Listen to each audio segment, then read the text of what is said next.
सुगेश PC jewellers कल company ने अपने क्वार्टर वन के रिजल्ट दिए। आज मोमेंटम बढ़िया था, लगभग 4 से 5% के आसपास ओपनिंग में मोमेंटम था। हम लोगों ने फर्स्ट 1 आवर टाइम फ्रेम की कैंडल डिस्कस करी थी कल के दिन आज के लिए। ठीक है, अगर आप लोगों ने कल का वीडियो नहीं देखा है तो चिंता मत करो, मैं आपको एक छोटा सा क्लिप दिखाऊंगा।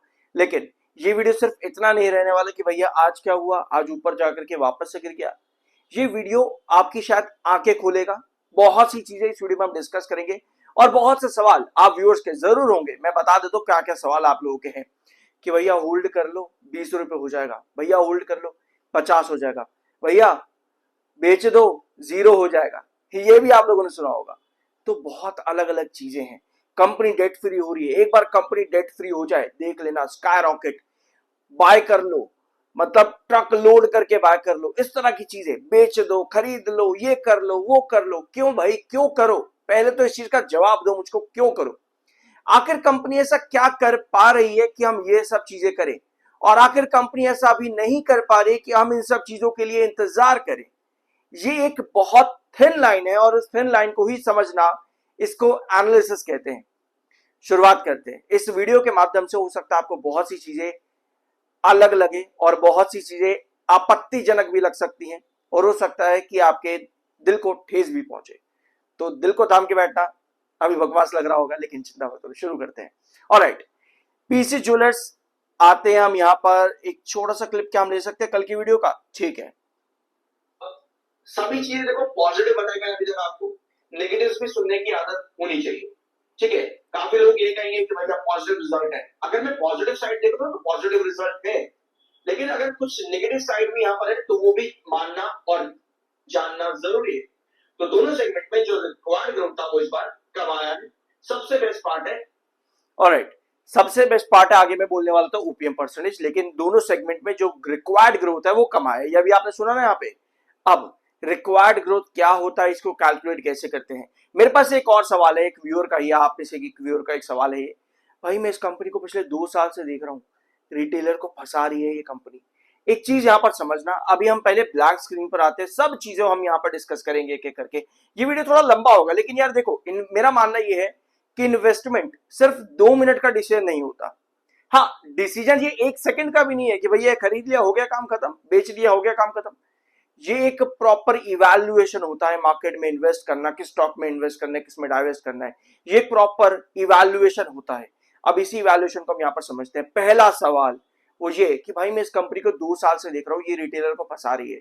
एक बात बताओ जरा, ये जो लोग हैं यहाँ पर, रिटेलर की दुहाई जो ज्यादातर लोग देते हैं कि भैया रिटेलर को फंसा दिया, रिटेलर के साथ ये कर दिया, आप पहले इन रिटेलर से ये पूछो कि आपको बोला किसने कि आप किसी भी पर्टिकुलर कंपनी में एंट्री करो या इस पर्टिकुलर कंपनी पे आप एंट्री मत करो। ये एक रिटेलर को बोला किसने? किसी ने भी नहीं बोला। फिर एक रिटेलर जब तेजी आती है वो अपने आप को एक समझदार इन्वेस्टर समझता है, लेकिन जब गिरावट आती है वो कहता है कि भाई ऑपरेटर गेम है, रिटेलर को फंसा दिया। ऐसा क्यों होता है? ये चीज मैं कई बार सुनता हूँ, बहुत अलग अलग स्टॉक्स को लेकर के आपके सभी पॉइंट्स आते हैं। ये आखिर चीज आती ही क्यों है? एक रिटेलर को क्या जरूरत होती है किसी भी कंपनी में इन्वेस्ट करने से पहले? एनालिसिस की। अभी जो मैं आपके सामने जिस सवाल का हम जवाब यहाँ पर ले रहे हैं वो ये है कि 2 साल से रिटेलर को ये फंसा रहा है। आप मुझे एक बात बताना, आप इसके चार्ट पर थोड़ा पीछे जाओ या मेरे चैनल पर कोई भी आप वीडियो देख लेना, आपको सब डाटा मिल जाएगा। आप देखोगे इस कंपनी ने एक टाइम पर लगभग 2 रुपए 3 रुपए से लेकर के इस कंपनी ने 18 रुपए तक के रिटर्न दिए। क्या वहां पर इस कंपनी ने रिटेलर को फंसा है? बिल्कुल। अगर आप ऊपर जाके एंट्री करोगे तो भैया आप खुद ही फंस रहे हो, कंपनी आपको नहीं कह रही या आपको कोई फोर्स नहीं कर रहा कि आप एंट्री करो। लेकिन अगर आपने नीचे से उठाया होगा तो आप इतने तगड़े रिटर्न लेकर के भी गए, तो कैसे मिले? सबसे इंपॉर्टेंट चीज होती है ग्रोथ। इस चीज को हमेशा याद रखना, ये सबसे इंपॉर्टेंट पॉइंट है मार्केट के अंदर, ग्रोथ परसेंटेज। अभी मैंने कल के वीडियो में आपको क्या कहा कंपनी के रिजल्ट को देखते हुए? अभी मैंने आपको सब पॉजिटिव बता दिया, लेकिन नेगेटिव सुनने की भी आदत होनी चाहिए। कंपनी का ग्रोथ परसेंटेज दोनों सेगमेंट में कम आया है, रिक्वायर्ड से कम आया है। बस यही चीज होती है किसी भी रिजल्ट को समझने के लिए सही तरीके से। जो रिक्वायर्ड ग्रोथ था उसके कंपैरिजन पर कंपनी ने अभी क्वार्टर में जो ग्रोथ दिया है वो काफी ज्यादा कम है। अब कोई भी कंपनी जब कम ग्रोथ देती चली जाती, क्योंकि पीसी ज्वेलर में इस बार क्वार्टर के अंदर कम ग्रोथ नहीं आया, इनफैक्ट पिछले साल जून के अंदर और पिछले कुछ 3 से 4 क्वार्टर अगर आप कंपनी का देखोगे, मैं 3 से 4 क्वार्टर कम बोल रहा हूं, लगभग 5 से 6 क्वार्टर, 5 से 6 क्वार्टर अगर आप पीसी ज्वेलर के देखोगे तो आपको नजर आएगा कि कंपनी का जो ग्रोथ है वो धीरे धीरे करके डिक्लाइनिंग फेज पर जा रहा है। और जब भी किसी कंपनी का ग्रोथ कम होता है उसके ईपीएस पर सबसे ज्यादा प्रेशर पड़ता है, ईपीएस पर। और पी रेशियो अगर स्टेबल भी है और ईपीएस अगर गिर रहा है, वो भी क्या इंडिकेट करता है कि कंपनी की अभी जो वैल्यूएशन है वो तेजी में जाने के चांसेस कम नजर आते हैं वहां पर। ये सबसे जरूरी चीज है जो अभी आप यहां पर देख रहे हो, ठीक है। ग्रोथ को पहचानो, आप अपने आप समझ जाओगे कि कब एंट्री करने का मौका है। अब दूसरा सवाल आपका आता है, भैया 2 साल होल्ड कर लो, 5 साल होल्ड कर लो। अब ये भी तो हो सकता है ये 2 साल होल्ड करने के बाद भी भैया मैं ऐसी ही पोजीशन पर रहूं, एक रेंज पर आया वापस गिर गया, एक रेंज पर आया वापस गिर गया। हो सकता है 5 साल में होल्ड करूं, वापस से एक रेंज पर आया फिर गिर गया, एक रेंज पर आया फिर गिर गया। तो ये भैया कैसे कैसे जवाब है, ये होल्ड करके आंखें बंद करके बैठ जाओ भैया 0 हो जाएगा, भैया 50 हो जाएगा, ये कैसी बातें हैं। इस सब में सबसे जरूरी चीज यही है आपका ये ग्रोथ परसेंटेज। चाहे यहां से 5 साल की बात हो, चाहे कोई भी बात हो, जब कंपनी का ग्रोथ बढ़ना स्टार्ट होगा, जो मैंने अभी आपको बताया कि ये कंपनी 2 से 3 रुपए से 18 रुपए तक गई थी, उस टाइम पर कंपनी का ग्रोथ बहुत तगड़े तरीके से चल रहा था। भाई कमेंट इसको जो है काउंटर करने के लिए आप ही व्यूअर का आता है कि भैया हर क्वार्टर के अंदर ईयर ऑन ईयर बेसिस पर ये ग्रोथ करना नामुमकिन है, कोई भी कंपनी नहीं कर सकती। क्या क्यूपिड लिमिटेड नहीं कर रही? मार्केट में कितनी कंपनी है, क्या शर्मा एसजीएस नहीं कर रही? बहुत कंपनीज मार्केट में जो ये काम करती है। लेकिन ये पॉसिबल भी नहीं है कि हर क्वार्टर के अंदर ईयर ऑन ईयर बेसिस कंपनियां ग्रोथ इसी तरीके से चले। लेकिन कॉन्जिक्यूटिवली एक क्वार्टर, 2 क्वार्टर, 3 क्वार्टर या उसके बाद में चौथा क्वार्टर भले ही गिर जाए, कुछ तो कॉन्जिक्यूटिवली कंपनी देना दे यहां पर, तब तो हम एक्सपेक्ट करते हैं कि आपको एक रैली देखने को मिलेगी। यही चीज होती है ना कि हम ये नहीं कह रहे कि भैया जिंदगी भर देती चली जाए, कभी तो दे, एक क्वार्टर ही दे, दूसरे क्वार्टर में, तीसरे क्वार्टर में कभी तो दे। तो वो चीज यहां पर मिसिंग है अभी। यानी कि आपको ये समझ में आता है कि जब तक ये मिसिंग है तब तक आपके पास ये वाला ये वाला सवाल नहीं आता कि भैया होल्ड करके बैठ जाओ इतना बढ़िया कुछ हो जाएगा। यानी जब ये चीज हमारे फेवर में होगी ना, तब मैं कहूंगा हाँ भैया long term is the key. जब तक ये चीज हमारे फेवर में नहीं है, मेरे पास एक रेंज आती है जो कि पीछे जुलाई में कितनी है, लगभग 8.50 से लेकर के 11.20, बीच में आता है 10.60। तब तक मेरे पास ये रेंज है, इस रेंज के अंदर बार बार रिबाउंड करता रहता है। ये एक पॉइंट हो गया, ध्यान से समझना, ये सारी चीजें एक पॉइंट हो गया। इसके बाद में आता है कंपनी का बिजनेस। अब क्योंकि भैया क्वार्टरली रिजल्ट तो हर 3 से 4 महीने में एक बार आएगा, लेकिन कंपनी बिजनेस अपडेट तो हर महीने या हर दिन या हर वीक कभी ना कभी देती ही रहती है बिजनेस अपडेट। तो बिजनेस के रिगार्डिंग कंपनी क्या कर रही है, कंपनी डेट के बारे में बता रही है कि भैया कर्जा कम कर रहे हैं, कर्जा कम करके हम क्या करेंगे भैया, फंड रेज करेंगे, फंड रेज करके हम क्या करेंगे, बिजनेस एक्सपांड करेंगे। तो कंपनी कॉर्पोरेट एक्शंस ले रही है, और कोई भी कंपनी जब फ्रीक्वेंट कॉर्पोरेट एक्शंस लेती है तब आपको वॉलेटिलिटी, रेंज बाउंड, तेजी, गिरावट वो उतनी ही ज्यादा देखने को मिलती है।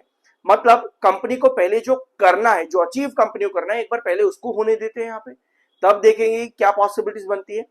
इतनी सब चीजें हमें इवैल्यूएट करनी पड़ती है ये समझने के लिए कि अभी लॉन्ग टर्म बनने रहना अच्छा है या फिर अभी शॉर्ट टर्म बन के थोड़े टाइम के बाद लॉन्ग टर्म बनना वो ज्यादा सही है। आई होप ये सभी पॉइंट आप लोगों ने अपने दिल पे पत्थर रख करके समझ लिया होगा।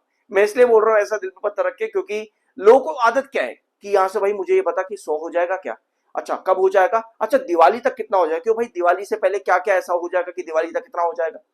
सब कंपनी में, हर कंपनी में व्यूअर का ये होता है कि भाई दिवाली तक कितना हो जाएगा भैया, न्यू ईयर तक कितना हो जाएगा भैया, 15 अगस्त तक कितना हो जाएगा। क्यों भाई इस टाइम के अंदर अंदर क्या कंपनी कुछ फ्री में लड्डू बांट रही है किसी को?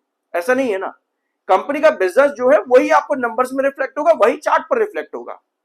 आई होप ये सभी चीज आप यहां पर समझ रहे होंगे। अब जुलाई के महीने में कंपनी में तेजी देखने को मिली, इसके पीछे का रीजन था, एक हिंदू कैलेंडर के अकॉर्डिंग सीजन आता है लगभग 3 साल में एक बार, मुझे उसका नाम ध्यान नहीं आ रहा, मैंने कल भी आप लोगों के साथ डिस्कस किया था और इस पिछले हफ्ते भी डिस्कस किया था मैंने आप लोगों के साथ में, जाकर के देख लेना, मुझे भी नाम ध्यान नहीं आ रहा उसका। तो उस वजह से जुलाई के महीने में आपको पीसी ज्वेलर में तेजी देखने को मिली।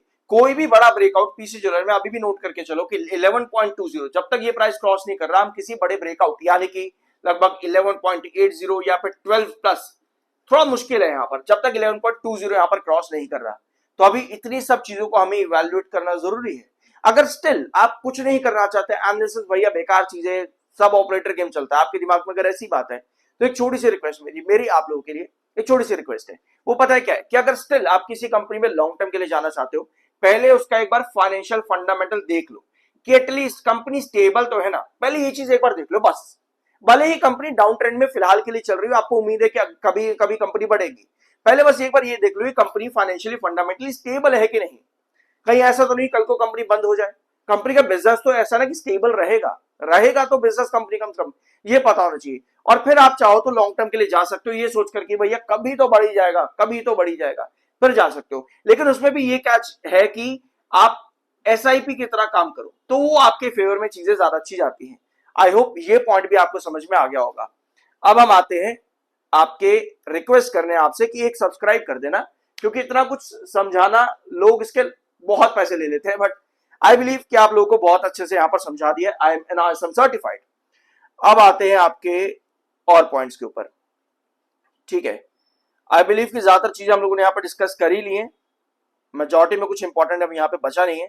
एक चीज देख लेना, कल के दिन हम लोगों ने डिस्कस किया था आज के लिए 10.40 पॉसिबली ये देखने को मिल सकता है हमको अगर 10.10 क्रॉस करता है पहले 1 आवर टाइम फ्रेम पर, और 9.69 के नीचे कोई भी गिरावट मतलब कि आपको प्रॉफिट बुकिंग इंडिकेट करता है। तो आज पहले आवर में 10.10 आपका आया भी, और इनफैक्ट पहले आवर के अंदर ही पीसी ज्वेलर में सारा गेम आज के दिन हो गया है। यहां पे देखो, आज पहले आवर के अंदर ही, यहां पर आओ, ये 1 आवर टाइम फ्रेम का चार्ट है आपका, ये पहले आवर की कैंडल आज के दिन की है 10.10। आज पहले आवर में ही गैप अप की तरह ओपन हो गया था यहां पर 10.10 के पास में, और पहले आवर में ही सारा गेम यहां पर हो गया। मतलब जितने बायर थे वो पहले आवर में लग गए, और जितने सेलर थे वो भी पहले आवर में लग गए। और उसके बाद एक बार फिर से डेली टाइम फ्रेम के अकॉर्डिंग आपके पीसी ज्वेलर ने ये ब्लैक लाइन देख रहे हो 200 EMA के नीचे रिजेक्शन दे दिया, ठीक है। अब जब तक ये चार्ट यहां पर किस किस ट्रेंड के ऊपर है, 10.10 से लेकर के अराउंड 9.60 के बीच में जब तक ये चार्ट यहां पर घूम रहा है, तब तक ये चार्ट्स में आपको बायर सेलर्स की पोजीशन यानी कि साइडवेज कंसोलिडेट करने के चांसेस ज्यादा नजर आते हैं।